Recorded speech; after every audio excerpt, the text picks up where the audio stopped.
Então, por que será que Deus nos alerta que nós devemos renovar a nossa mente para sermos capazes de viver sua vontade, né? Para isso é importante que a gente consiga entender um pouco sobre a nossa mente, né? Quando a gente fala sobre controlar algo, né? Um piloto de avião, quando ele fala que ele vai controlar o avião, ele precisa estudar tudo o que tem naquele avião. Ele precisa conhecer cada comando, cada situação que o avião pode passar, para que ele possa ter total controle. E ainda assim, pode ser que alguma coisa saia da normalidade, certo? Então, para que a gente consiga renovar a nossa mente, a gente precisa entender um pouco a nossa natureza, entender o que se passa no nosso, o que monta a nossa mente, né? O que compõe a nossa mente. E eu trouxe algumas definições do que é a nossa mente, né? A definição da mente é parte incorpórea, inteligente ou sensível do ser humano. Em alguns lugares trata como o espírito, ou pensamento, ou entendimento, né? Tem outras definições que tratam como desenvolvimento intelectual, a faculdade intelectiva, inteligência ou mentalidade, a possibilidade da gente aprender, né? Acho que o Carlos que falava que tinha um chefe que falava assim, conhecimento nunca é demais e não ocupa espaço. Ou seja, isso é uma característica da nossa mente. Nós temos a possibilidade de adquirir mais conhecimento. Tá, Heitor, mas você está dando uma palestra motivacional ou você está pregando? O que você está fazendo? Calma que a gente vai chegar lá, vocês vão entender por que eu estou falando sobre isso. E existe a minha definição, a minha concepção. Isso não está escrito em lugar nenhum, pode ser que eu esteja errado. Nós temos um médico aqui, eu estou um pouco apreensivo, né, de falar besteira, mas eu vou falar. Na minha concepção, é uma peça-chave de administração de recursos e necessidades do ser humano. Por que eu falo sobre necessidades e recursos e eu não entrei em um âmbito específico? Porque se a gente for bem genérico, a gente consegue usar isso em qualquer parte. Emocional, intelectual, espiritual. Em todas as áreas da nossa vida, a nossa mente ela tem algum tipo de influência. Tudo bem? E eu, como trabalho na área de tecnologia, a gente tem um conceito, né, de a primeira coisa, você trabalha com TI? Trabalho. Você trabalha com o quê? Eu trabalho com hardware, eu trabalho com software. E quem não é da área fica com um pouco de dificuldade. O que é hardware e software, né? A gente fala que o hardware é o que a gente chuta e o software é o que a gente xinga, certo? Então, o hardware é a máquina que faz o negócio funcionar. E o software é aquilo que controla as funções daquela máquina. Tá? Então, o nosso cérebro, na minha visão, na minha concepção, é o nosso hardware. É aquilo que mantém as funções vitais do corpo, né? Movimentos involuntários, batimento do coração, a respiração. Existe uma região, que eu não vou me arriscar a dizer qual é, mas que é responsável, que eu acho que fica aqui atrás, é bulbo, sei lá, será que é isso? Não. Mas assim, é uma região que ela é específica para controlar o quê? As funções vitais. Daquilo que você não está pensando nesse momento agora, meu coração vai bater, agora não vai bater, agora não vai. Não, ele está lá, está batendo. O seu coração, o seu cérebro está controlando, gerenciando esse recurso, essa necessidade, certo? E o nosso software, na minha concepção, é a nossa mente. É a forma com que nós tentamos, na medida do possível, controlar e administrar os recursos. Um adulto, quando sente fome, aquele vazio no estômago, ele sabe que ele tem que ir até em casa, que ele tem ou ir parar em algum lugar, comprar alguma coisa para comer, e ele não entra em estado de alerta, de medo. Uma criança, quando tem fome, ela chora, porque ela não tem ainda a maneira correta de gerenciar aquela necessidade que o corpo dela está tendo. E à medida que ela cresce, amadurece, ou seja, ganha conhecimento, ela vai ter a possibilidade de gerenciar esse tipo de necessidade. Essa é a minha concepção, para ficar mais fácil da gente entender, tá? Ou talvez mais fácil de eu explicar. Na minha visão, a nossa mente tende a ser um objeto da nossa natureza. E para entender o que a nossa natureza é, eu vou convidar vocês a abrirem Romanos 3, para a gente ler os versículos 23 e 24. Eu já vou ler aqui, se você quiser acompanhar. Pois todos pecaram e destituídos estão da glória de Deus, sendo justificados gratuitamente por sua graça, por meio da redenção que há em Cristo Jesus. Novamente, o que é bem importante para a gente, nós colocamos aqui em destaque o todos pecaram. Por quê? Esse todos pecaram, aponta uma falha natural no nosso software, um bug no nosso software. Porque o nosso software, a nossa mente, que controla as nossas ações, muitas vezes, ele tem uma falha natural. É natural da nossa natureza ser humano, pecar, errar. E a palavra de Deus está nos dizendo isso, que a nossa natureza é humana e que existe um bug nesse software. Existe algo que não é totalmente certo ali. Aliás, muita coisa que não é certa ali, né? Muitas ações que a gente tem, muitos sentimentos que nós temos, muitas vezes expõem essa falha no nosso código-fonte, no nosso software, naquilo que nós usamos como programa para controlar o nosso corpo, para controlar nossas ações. Todos pecamos e, por isso, essa é a natureza do homem. Tá? Quando a gente tem um encontro com Deus, com Jesus, a gente passa a ter a possibilidade de renovar nossa mente, para que isso nos ajude a nós mantermos na presença dele, que é o processo de santificação. Então, como todo sistema de software que tem bugs, existe uma equipe por trás de sustentação, que é o que dá emprego a todos nós, né, pessoal de TI, que é o que essa pessoa lá faz? Ah, deu um bug aqui, putz, beleza, a gente vai tentar corrigir o bug, a gente vai contornar essa situação, vamos colocar a informação certa ali no banco de dados, e a gente faz a sustentação para quê? Para o processo não parar. Se a gente for trazer isso para a nossa realidade, é o processo de santificação. Na nossa caminhada, a gente vai ter momentos que a gente vai falhar, vai ter momentos que a gente vai errar, que a gente vai pecar. Mas estar disposto, ter um encontro com Cristo, nos traz a possibilidade de, a todo momento, a gente poder parar e tentar corrigir aquele trecho do código do bug. E seguir. Então, para mim, essa é uma analogia que traz bastante clareza, né, para a gente tentar entender como é que funciona a natureza humana. Para evitarmos que a nossa natureza nos afaste de Deus, devemos renovar a nossa mente conforme Romanos 12. Ou seja, renovem a sua mente, certo? Para que a gente possa ser capaz de experimentar a boa, perfeita e agradável vontade de Deus. E se você perguntar como a gente vai fazer isso, como que a gente vai renovar a mente, calma, que a gente vai chegar lá. A gente vai chegar nessa situação. Antes eu queria falar um pouco sobre do que a nossa mente é capaz. E a minha concepção da importância da mente, né? Ainda complementando o que a gente tinha falado, que é a peça-chave da administração dos recursos.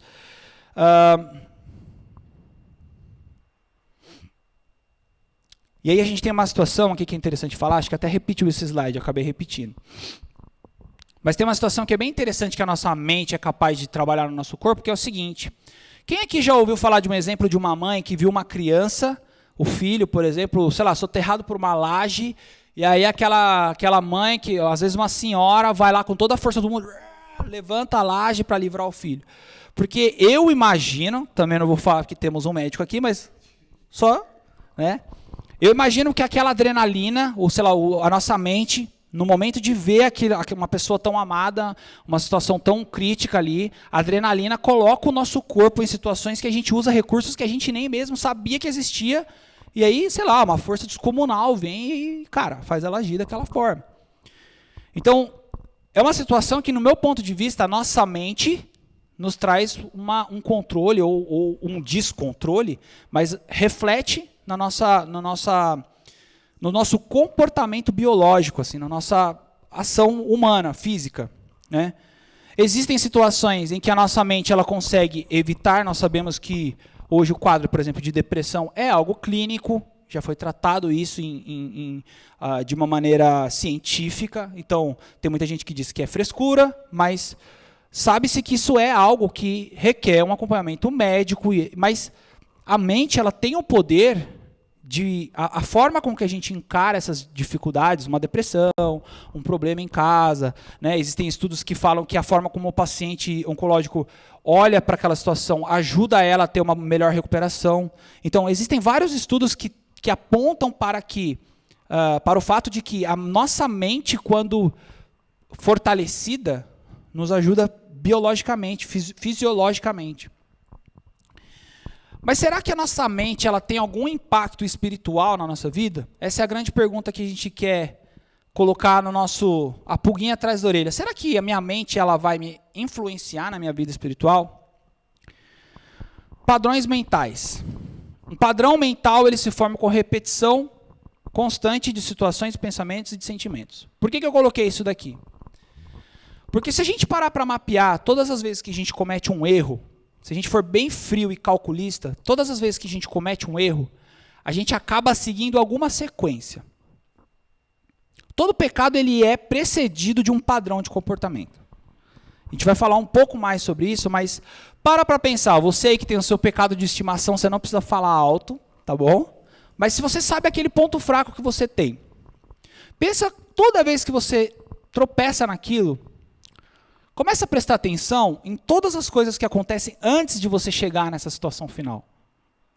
E se você parar para pensar, você vai ver que vai ter uma sequência de situações que te levam a isso. E quando eu percebi que isso acontecia na minha vida, eu comecei a entender, mais ou menos, ou procurar entender, pesquisar, qual que é a definição de um padrão mental. E eu encontrei essa definição, que um padrão mental ele se forma com repetições constantes de situação, de pensamentos ou de sentimentos. Faz total sentido, porque se você repete, você cria um padrão, esse padrão ele pode até de repente virar um vício, né? E esses padrões mentais, é muito engraçado que eu estava conversando com o Carlos e a gente viu a gente lembrou de a gente fez uma citação que eu havia ouvido num podcast que fala assim, ó, semeia um ato e você colhe um hábito. Semeia um hábito e você colhe um caráter. Semeia um caráter e você colhe um destino.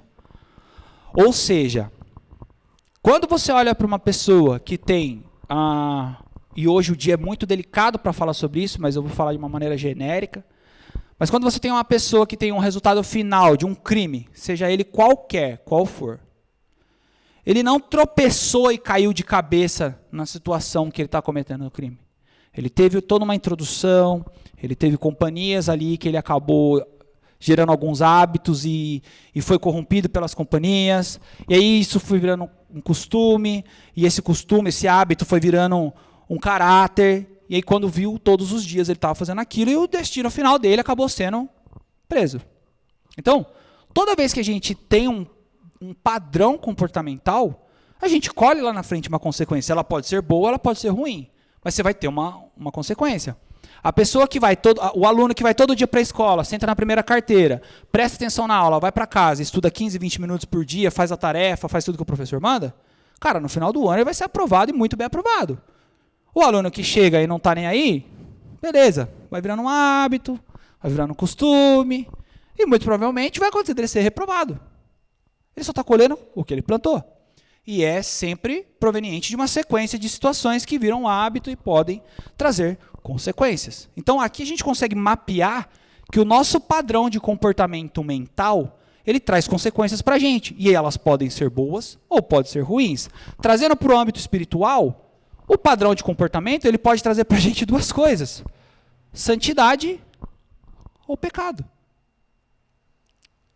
E é muito doido quando a gente para pensar nisso, porque assim, eu desafio vocês agora a pensar em alguma coisa que você sabe que desagrada a Deus. Olha toda a situação que você faz antes de chegar neste pecado. E é sempre uma pilha de dominó. É sempre uma fila que você deu o primeiro peteleco, quando você percebe, você já está constrangido na presença de Deus, pedindo perdão, Senhor, eu caí de novo, Senhor, eu falhei, Senhor, me perdoa, Senhor. Enfim.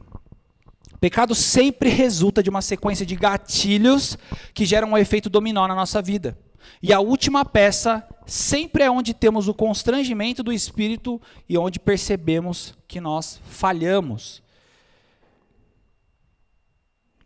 O pecado sempre resulta de uma sequência de gatilhos que geram um efeito dominó. Tudo bem? Está todo mundo comigo aqui? Todo mundo acordado? Estou brincando. Na última pregação, o Carlos trouxe alguns slides, que eu peguei o último slide dele, né, para montar em cima, para manter o mesmo padrão. E eu nem quis tirar esse slide, porque tem tudo a ver com o que a gente está falando, né? Se pois, aí João 8,36, tá bom? Se pois o Filho os libertar, vocês serão verdadeiramente livres. Está muito claro aqui que Cristo chama a gente para ser livre. Ele se entregou na cruz ali pelos nossos pecados, pelos nossos erros, ok. Mas ele te chama para ser livre disso, né? Então eu achei interessante manter esse versículo para reforçar aí para que Cristo nos chama, para que Cristo nos convida. Mais um slide também da última pregação. Foi para a liberdade que Cristo nos libertou, portanto permaneçam firmes e não se deixe submeter novamente ao jugo de escravidão. Ou seja, em Gálatas 5:1, o que Deus está falando para a gente pela sua palavra? Olha, eu vim para te libertar. Só que é o seguinte, é uma questão de inteligência se você voltar lá e colocar a algema. Eu estou aqui para te libertar. Só que se você volta lá, pega a algema e coloca no braço, cara, você está se escravizando de novo. Então, é muito claro que Cristo nos libertou para sempre. Ele não nos libertou para que a gente caia sempre na mesma armadilha. Ele nos chamou para a gente ser livre, né, do pecado e se manter livre de maneira a não cair nos mesmos erros. Mas espera lá. Se toda vez que a gente cai no erro, a gente está seguindo um padrão de comportamento, um padrão mental, como é que a gente vai quebrar esse ciclo vicioso? Aí a gente vai entrar exatamente na questão da renovação. Quando a gente renova a nossa mente em Cristo, nós entendemos o que nos leva ao pecado, temos a capacidade de quebrar o efeito dominó. E aí eu quis colocar essa imagem, porque eu não sei quantas pessoas já brincaram disso, ou já brincaram daqueles castelinhos de carta, né? Mas você está lá fazendo aquele castelo de carta, maior legal. Quando você vai colocar a última carta, se tombar uma cartinha, acabou, todo o seu trabalho foi embora, né? A fila de dominó é a mesma coisa. Você dá um petelequinho assim, eu já vi na internet, tem bastante daqueles vídeos, né, que os caras pegam uma sala, assim, é uma delícia assistir aqueles vídeos, eu fico horas vendo aqueles vídeos assim. O cara dá um petelequinho aí, quando vê, nossa, milhões de peças assim, se derrubando uma com a outra, você fala, nossa, que legal, né? É muito legal isso. Só que a gente tem a possibilidade de parar esse efeito dominó. Como? Como a gente consegue fazer isso? Tendo criatividade, né, renovando a nossa mente. E aí aqui a gente tem Tiago 1, 14 e 15, fala o seguinte: cada um, porém, é tentado pela própria cobiça, sendo por esta arrastado e seduzido. Então a cobiça, tendo engravidado, dá à luz o pecado, e o pecado, após ter se consumado, gera a morte. Muitas vezes a gente pensa que o nosso efeito dominó vai parar só no pecado. Mas a palavra de Deus fala que o salário do pecado é a morte. E a gente, como cristão, muitas vezes a gente brinca com isso. A gente não tem noção da seriedade que é. Porque beleza, eu errei, eu dei o peteleco na fila de dominó, cheguei no final, Senhor, me perdoa, pequei. Deus vai lá, levanta todas as pedrinhas e fala assim, beleza, não cai mais no mesmo erro. Aí você vai no outro dia, dá um chutinho. Nossa, chutei mesmo alguma coisa, mas tudo bem. E aí a gente vai caindo num ciclo vicioso, e aí todo dia a gente pedindo perdão, pedindo perdão, pedindo perdão. Não sei se aconteceu já com vocês, comigo acontece muito. Senhor, eu estou aqui pedindo perdão de novo, pelo mesmo erro de ontem. Senhor, me perdoa. A gente começa a ficar constrangido de orar e pedir perdão.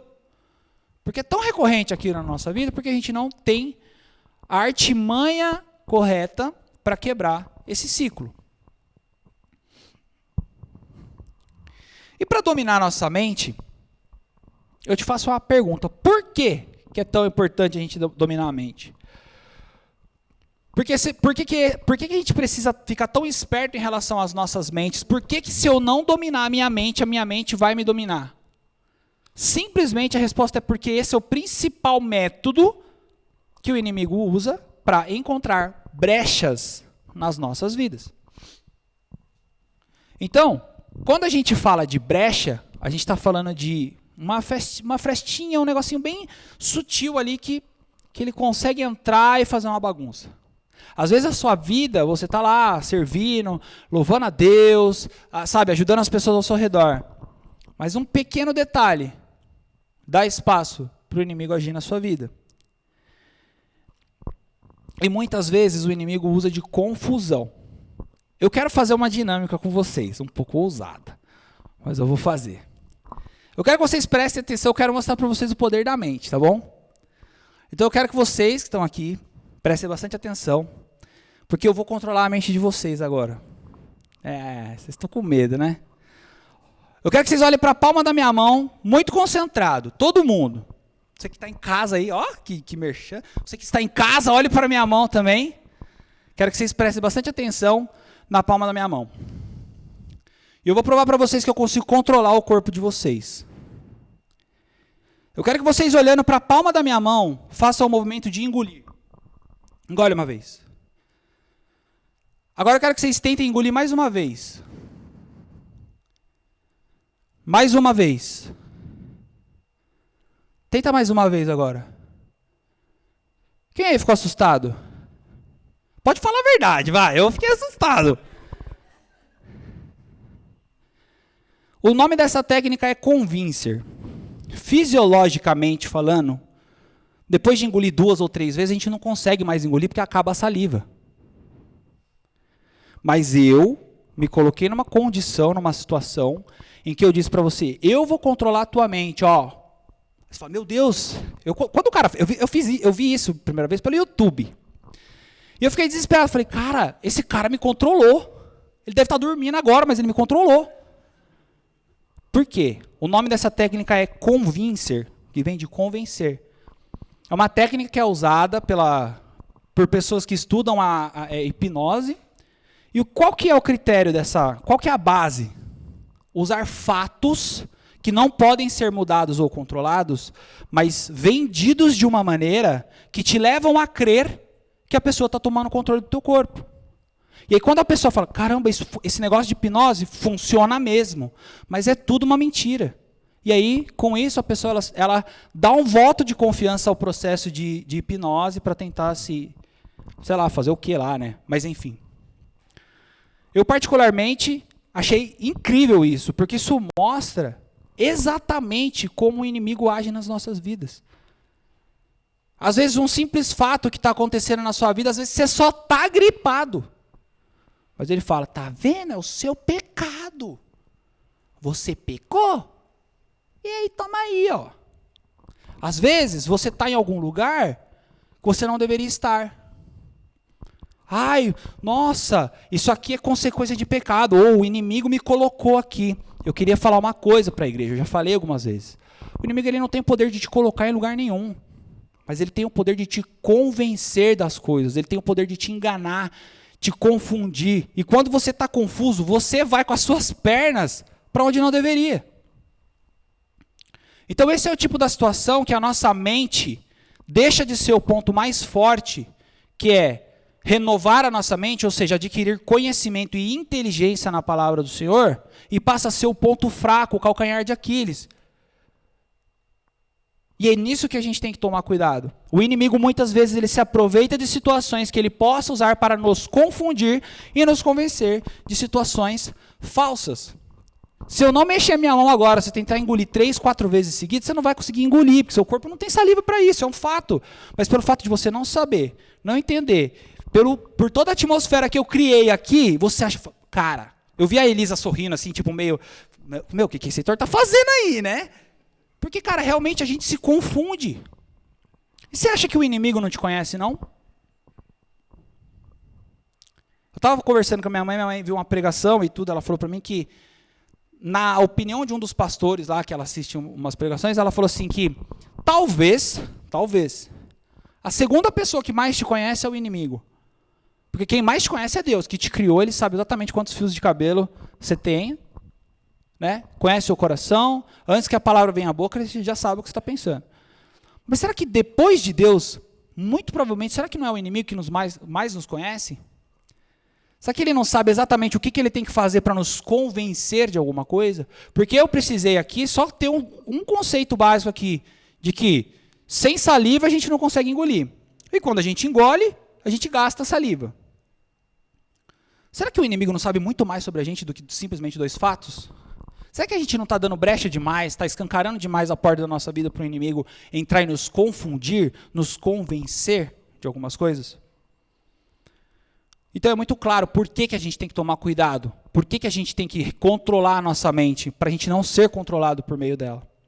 Amém? Sejam sábios e vigiem. O diabo, o inimigo de vocês, anda ao redor como um leão, rugindo e procurando a quem possa devorar. Não sei se vocês entendem qual é o conceito de... quando a gente fala de... o leão ele fica rodeando, né? Fica ao derredor. Por que fala ao derredor? Porque na época, as ovelhas elas ficavam no pasto, num cercado de madeira. E esse cercado é um cercado frágil. A ovelha ela fica ali dentro porque ela tem ali um limite, uma delimitação, e ela não passa. Mas é um cercado frágil, uma madeira simples, uma tábua. O leão, ele é muito mais forte, ele dá uma patada ali e ele derruba aquilo. Mas nem a ovelha e nem o leão sabe disso. Certo? Só que por que o leão ele fica rodeando em volta? Para gerar medo, para gerar confusão, para gerar desespero nas ovelhas. E as ovelhas se debatem entre si até uma hora que ela bate na tábua e a tábua tomba. E aí o leão entra e escolhe qual ovelha ele quer. E é muitas vezes isso que acontece na nossa vida quando a gente se deixa ser convencido ou se deixa ser levado pelo inimigo. A tábua que cai é a nossa mente. A tábua que cai e que dá acesso ao inimigo para nossas vidas é a nossa mente. Se a gente tiver criatividade de, sei lá, sobrepor uma tábua na outra, bater um preguinho, chumbar alguma coisa no chão, alguma coisa do gênero, eu tenho certeza que vai ser muito mais difícil essa tábua cair. E aí o inimigo não vai entrar e fazer a festa. Então essa é uma outra demonstração que eu queria trazer para vocês da importância que a gente tem de blindar a nossa mente, renovar a nossa mente, para não dar brecha. E eu fiz uma conclusão aqui, ó. O inimigo ele não tem poder de te colocar no caminho ou no lugar errado, mas ele tem a capacidade de te confundir para que você vá para o lugar errado. Quando nós temos uma mente suscetível a ser enganada, damos autoridade ao inimigo sobre as nossas vidas. Eu tenho certeza que a Elisa sorriu aqui porque ela falou assim, cara, eu não dei autoridade para o Heitor controlar se eu vou engolir ou não. Mas aí, quando você se coloca numa situação que você aceita as mentiras que o inimigo coloca na sua vida, você está aceitando a autoridade que ele tenta impor sobre a sua vida para controlar ou para fazer alguma coisa de ruim no teu caminho. Essa é a importância da gente se manter focado na renovação da mente. Como? Como é que a gente vai renovar a nossa mente? Quando a gente fala, né, conhecimento nunca é demais, não ocupa espaço. Cara, você ganha um conhecimento novo, cara, você renovou sua mente. Eu não sabia nada sobre matemática, eu aprendi o que é 2 mais 2, minha mente está renovada. Então, na minha visão, inteligência é o que a gente precisa para renovar as nossas mentes. Romanos 12, 2, ele fala sobre inteligência. Quando a gente busca no dicionário, a palavra inteligência é faculdade de conhecer, aprender e compreender. Capacidade de compreender e resolver nos problemas e conflitos e de adaptar-se a novas situações, resiliência. Então, a capacidade da gente nos renovar a mente, adaptar-se a novas situações é renovar. A gente renova a nossa mente, isso é inteligência. Então, a gente poderia até ler de uma maneira diferente Romanos 12. Renovando a sua mente cara, tornem-se inteligentes. Ajam com inteligência. A minha visão, a minha interpretação, e é o que Deus tem falado para mim nos últimos dias. Quando nós entendemos como o pecado acontece e como o inimigo age, nós podemos quebrar costumes, criando mecanismos de defesa contra isso. E ao fazer isso, nós estamos praticando a inteligência. Ou seja, praticar a inteligência é aprender a cada dia como é que a gente quebra os padrões da nossa mente que nos levam a pecar. E quando eu falo isso, quando eu falo de padrões, qualquer pecado você pode... vamos falar de, fofoca. Cara, ninguém fofoca do nada. Você se junta com seu amigo, aí você começa... e o fulano? Você tem notícia? Eu soube que não sei o quê. Então, tem um padrão de comportamento. Um adultério, por exemplo. Uma vez o Carlos pregou sobre isso. Você chega na empresa, você vê lá uma secretária, uma pessoa, ela te olha diferente, você vê que ela está te notando, dá bom dia, no outro dia você dá um bom dia com mais sorriso, no outro dia você vai, toma aqui um chocolate, no outro dia você vai, toma aqui uma flor, no outro dia, vamos jantar, e quando você vê, você caiu no adultério. Ou seja, você não tropeçou e caiu no colo da mulher. Tem todo um caminho, um padrão de comportamento que o inimigo coloca no teu caminho para que você caia nisso. Né? E inúmeros outros exemplos que a gente pode dar em relação a não estar ocupado com alguma coisa, né, que seja edificante para as nossas vidas, dá espaço para pensar em coisa ruim. Inclusive, a gente tem até uma parte aqui que fala sobre isso, né? Finalmente, irmãos, tudo que for verdadeiro, tudo que for nobre, tudo que for correto, tudo que for puro, tudo que for amável, tudo que for de boa fama, se houver algo de excelente ou digno de louvor, pense nessas coisas. Filipenses 4:8. Ou seja, se você não pensar em coisas que vêm do alto, se você não usar sua inteligência para renovar artimanhas de se blindar, você está emburrecendo e dando espaço para o inimigo te usar, ou usar sua vida, ou destruir sua vida. Então, mente desocupada, oficina do diabo, quem já ouviu isso? É isso, cara, não está escrito dessa forma, mas aqui está falando. Cara, se tem alguma coisa de bom nessa vida para você pensar, pensa nisso. Você vai encher seu coração de alguma coisa? Enche de coisa que vai edificar a sua vida espiritualmente. Então, essa é uma forma que a gente tem de renovar a nossa mente, de blindar a nossa mente e o nosso coração em relação a isso. Quando? Eita.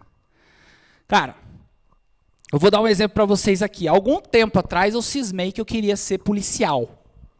Não sei quantos sabem disso, mas eu queria ser policial, me tranquei no quarto, estudei. Cara, cheguei a passar uns concursos, algumas fases dos concursos. E aí, para isso, eu precisava treinar. Então, comecei a treinar.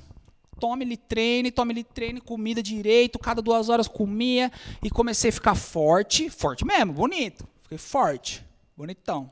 E aí, cara, um dia eu falei, mas quer saber? Deus falou comigo lá, não é isso que eu quero para você. Eu parei de treinar. E aí, cara, eu perdi 15 quilos, e aí, tipo, hoje eu olho e falo, nossa, mas eu tinha treinado, eu tava tão bonito, né? E aí uma pessoa falou assim para mim, cara, você vai ser vistoso, forte, enquanto você permanecer treinando e comendo direito, né? A gente fala assim, você não é forte, você está forte. Você não é gordo, você está gordo. Ou você não é magro, você está magro. Então, você tem que se manter no foco que você quer para continuar tendo os resultados que você quer. Então, se você está olhando para o seu corpo e está falando, estou gordinho, esse é o resultado dos últimos, 6 meses da sua vida. Mude, certo? E, ainda nesse contexto de policial, que eu falei para vocês, quando eu falei para minha esposa, eu falei assim, Isa, quero ser polícia. Aí minha esposa, que é maluca, me apoia em tudo, né? Deus não podia ter colocado uma pessoa melhor na minha vida. Ela falou assim, tá bom, mas você sabe que a gente vai ter que mudar totalmente o nosso estilo de vida. Porque um policial, ele muda a forma que ele entra e sai do carro, a forma que ele entra e sai da casa.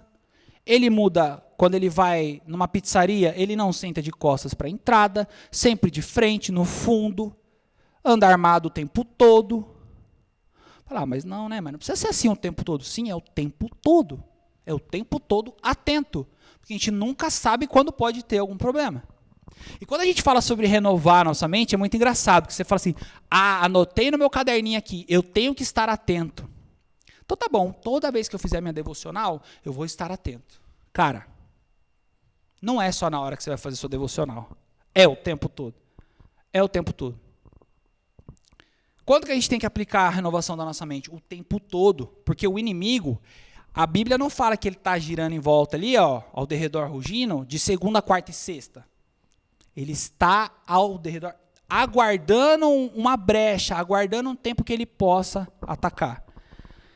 Então, aceita que dói menos. É uma filosofia de vida que a gente tem que aplicar.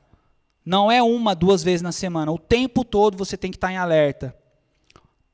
Mateus 24, 42 e 43. Portanto, vigiem, para que vocês não saibam, porque vocês não sabem em que dia virá o seu Senhor. Mas entendam isso. Se o dono da casa soubesse a hora da noite, em que hora da noite o ladrão viria, ele ficaria de guarda e não deixaria que sua casa fosse arrombada. Ou seja, você tem que estar o tempo todo preparado. Você tem que estar o tempo inteiro pensando que todas as suas ações podem estar fazendo parte de uma pilha de dominós que está prestes a derrubar alguma coisa. E o que vai derrubar lá na frente? Vai ser morte ou vai ser santificação? Esse é nosso estado de alerta constante que nós, como cristãos, devemos impor no nosso protocolo de vida, né? Quando a gente fala de policial, que o policial, quando vira policial, ele muda o protocolo dele, protocolo de segurança. Ele toma cuidado para entrar e sair do carro, como eu falei, isso é chamado de protocolo, um conjunto de regras. E o cristão, ele tem um protocolo, tá o tempo inteiro, renovando a mente, amém? E para quê? A gente falou o porquê, porque é uma das brechas que o inimigo mais usa na nossa vida. Mas e o para quê? Tem uma diferença do porquê e para quê. O para quê é, qual é o motivo? O que eu ganho se eu conseguir aplicar a renovação na minha mente do jeito que o Heitor está falando? Do jeito que Deus está nos falando, né? Que não vem de mim isso. Cara, muito simples. Romanos 12, 2, a gente tem de novo a resposta do para quê. Vamos ler de novo. Não se amoldem ao padrão deste mundo, mas transformem-se pela renovação da sua mente, para que sejam capazes de experimentar e comprovar a boa, agradável e perfeita vontade de Deus. Qual é a perfeita, plena, boa, agradável vontade de Deus para a gente? Quem se arrisca? Viver em comunhão com Ele.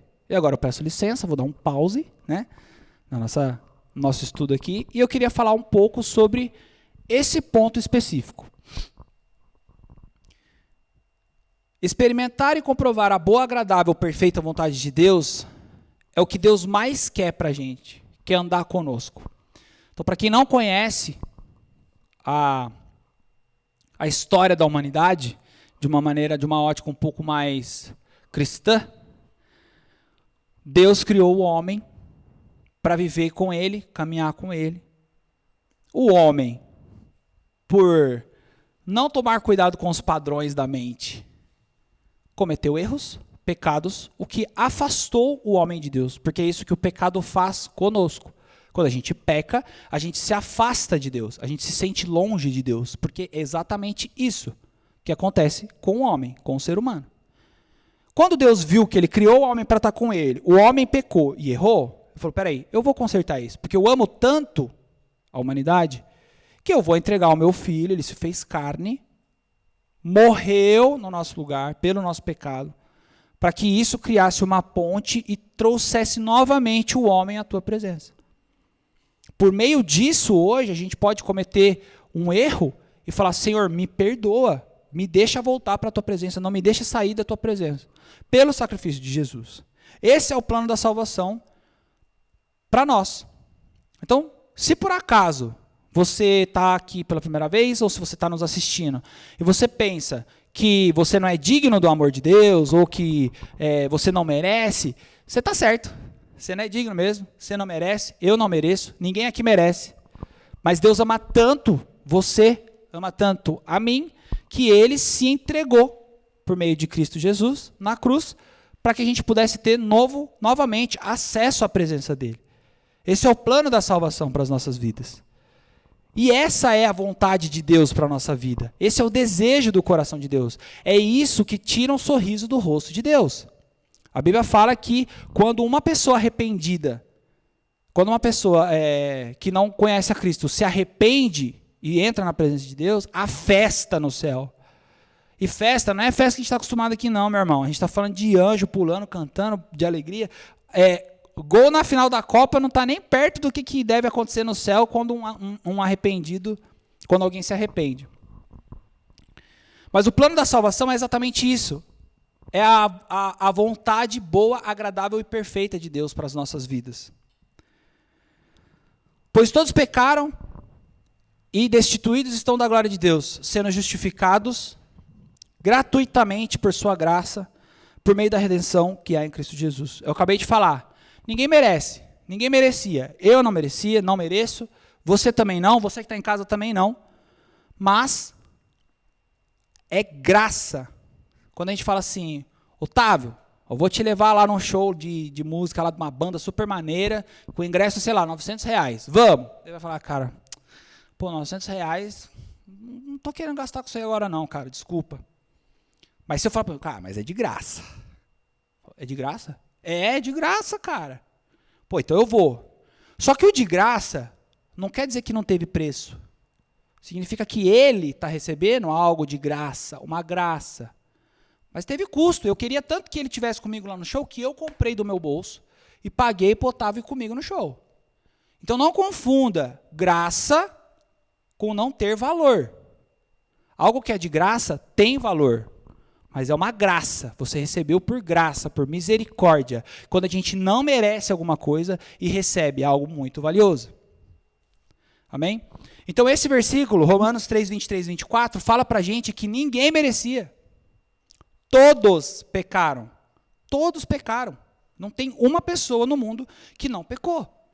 Entretanto, Deus ama tanto a humanidade, o que Ele criou, que Ele fez questão de se sacrificar e se entregar para trazer para perto. E se você, meu irmão, que está assistindo a gente hoje, ou que está aqui, acha que você não é digno, realmente você não é.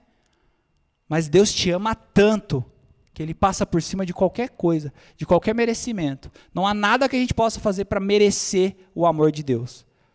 A gente faz porque Ele nos amou primeiro, e isso nos motiva a tentar retribuir para agradar o coração de Deus. Mas nada que a gente fizer vai pagar o sacrifício que Ele fez por nós. Então, todos estamos no mesmo barco. Amém? E aí a gente vai entrar numa situação. Deixa eu voltar para cá que eu tenho uma anotação aqui que eu queria falar ainda. Se por acaso você está aqui hoje, eu vou pedir para a banda já ir se preparando. Se por acaso você está aqui hoje, depois de entender que a nossa mente é algo que pode nos trazer vida ou morte, vai depender da inteligência que você vai usar, eu queria te convidar a fechar o olho e prestar atenção numa história que eu vou contar para vocês de Charles Spurgeon.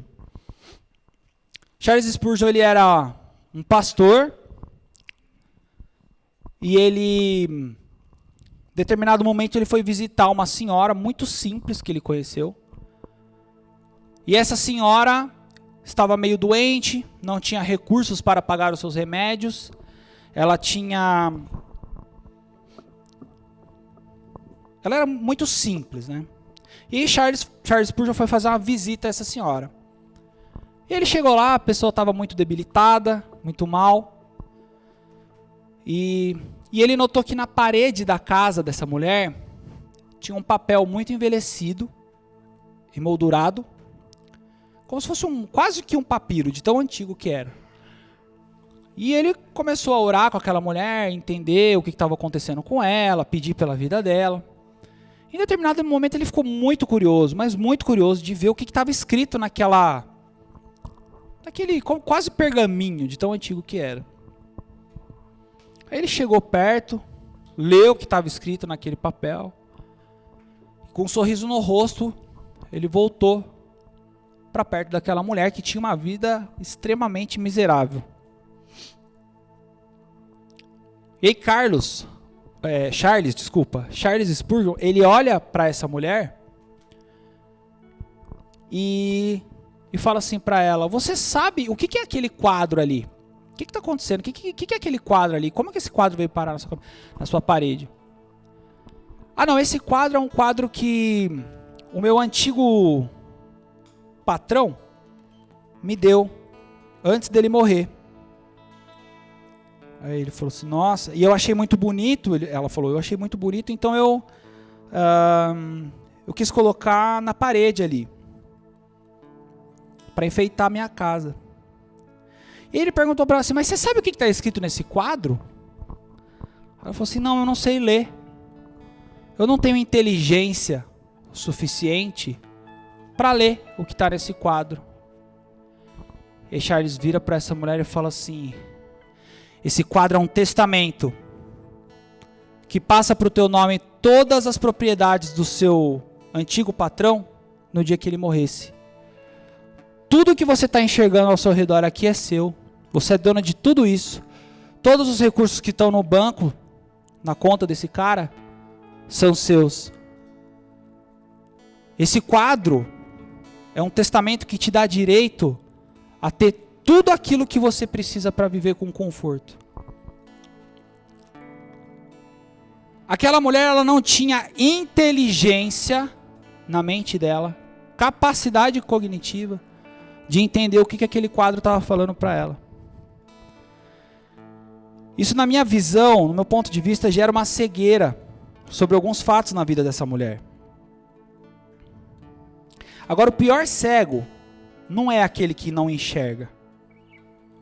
É aquele que tem acesso à informação, à inteligência, e mesmo assim, não quer ver. Muito provavelmente você sorriu quando eu estava falando da vida dessa mulher simples. Mas muitas vezes você pode agir da mesma forma. Porque eu acabei de mostrar para vocês aqui um testamento que dá a você o direito de viver com a maior riqueza que você poderia ter. E muitas vezes por preconceito, por alguma visão errada que a gente construiu ao longo da nossa vida, ou por alguma experiência errada com alguma igreja, ou com alguma pessoa que era religiosa, você cria alguma apatia, você cria alguma coisa que te bloqueia de entrar e falar, não, eu quero isso para a minha vida.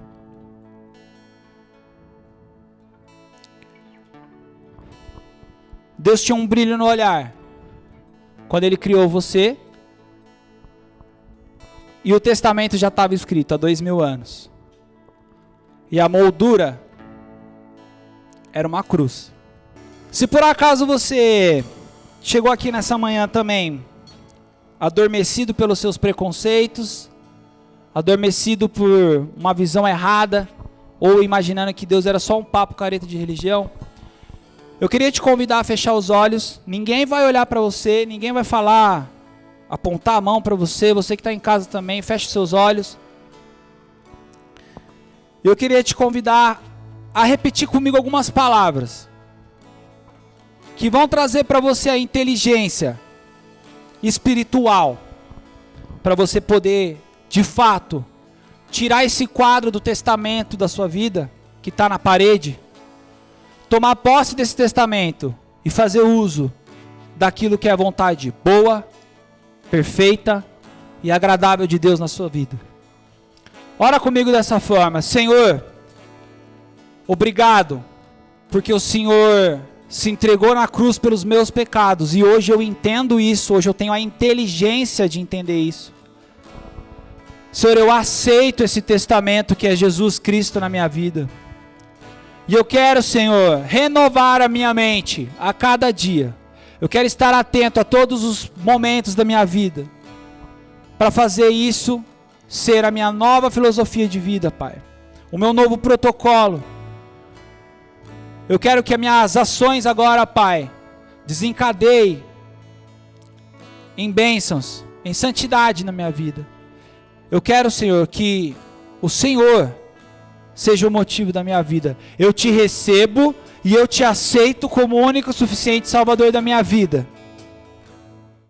Obrigado por ter assistido este vídeo. Se você ainda não nos conhece, não nos segue, eu gostaria que você se inscrevesse no nosso canal da Aliança da Vila, no YouTube. Também pode nos seguir no Instagram, no Facebook. E vai aparecer aí na tela, né, novas sugestões de vídeo, novas mensagens para que você possa ser edificado.